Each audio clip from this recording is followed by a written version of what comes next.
Hi friends, ఇవాళ వచ్చేసి video ఏంటంటే జేఎంఎన్ సీజన్ 1 పడ్డది. ఇది చాలా లేట్గా చేస్తున్నాను. ఆల్రెడీ చేసాం కానీ అప్లోడ్ చేయడం లేట్ అయింది.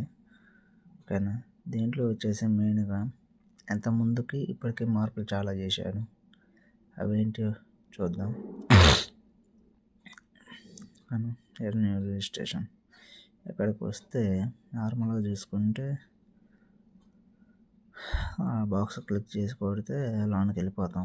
రిజిస్ట్రేషన్ అంటే ఏముండదు, మన డీటెయిల్స్ ఇవ్వటమే. మన పేరు, father name, mother name, date of birth ఇచ్చి, మెయిల్ ఐడి, ఫోన్ నెంబర్ ఇచ్చి, అడ్రస్ ఇచ్చేసి రిజిస్ట్రేషన్ చేసుకోవటమే. పాస్వర్డ్ వరకు రేజ్ చేసుకోవాలి అంతే. ఇక్కడ వచ్చేసి జనరల్, ఓబీసీ, ఎన్సిఎల్ వాళ్ళకి 900, 800, జనరల్ వాళ్ళకి అయితే 1000 రూపాయలు.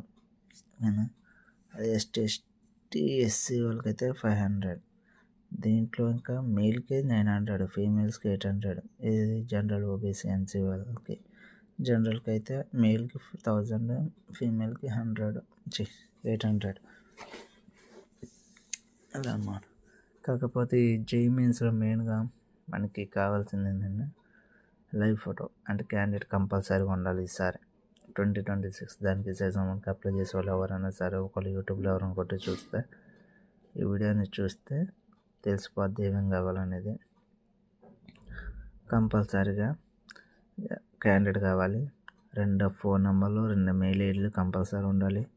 క్యాస్ట్ సర్టిఫికేట్ అనేది ఓబీసీ వాళ్ళైతే ఆడ పక్కన చూడండి, ఎన్సిఎల్ అంటే నాన్ క్రిమినల్ ఇయర్, ఆ సర్టిఫికేట్ ఉండాలని. మీరు ఓబీసీ సర్టిఫికేట్ అంటే తెచ్చినా ఓకే, కానీ నార్మల్గా క్యాస్ట్ సర్టిఫికేట్ తీసుకొస్తే అది అప్లోడ్ చేసి తీసుకుంటారు. మళ్ళీ తర్వాత పైన ఏమైనా ప్రాబ్లం అయితే మాకు చెప్పలేము. అది ఫ్రెండ్స్. అలాగే ఇంకా ఆధార్ కార్డులో సేమ్ ఫోన్ నెంబర్ లింక్ అయ్యి ఉన్నట్టు చూసుకోండి.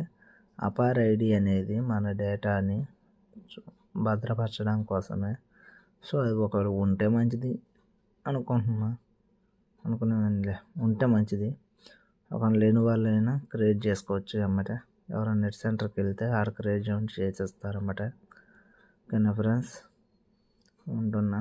ఇవే ఫీజులు. ఇంకోటి పాస్పోర్ట్ ఒకటి కావాలి. పాస్పోర్ట్ వైట్ బ్యాక్గ్రౌండ్ది తీసుకొని రండి. ఉంటున్నా ఫ్రెండ్స్, బాయ్. ఇంకో విషయం ఏంటంటే పాస్పోర్ట్ అనేది 10 to 100 KB మాత్రమే చూసుకోవాలి. అలాగే ఈ సిగ్నేచర్ 10 to 100 KB ఉన్నట్టు చూసుకోవాలి.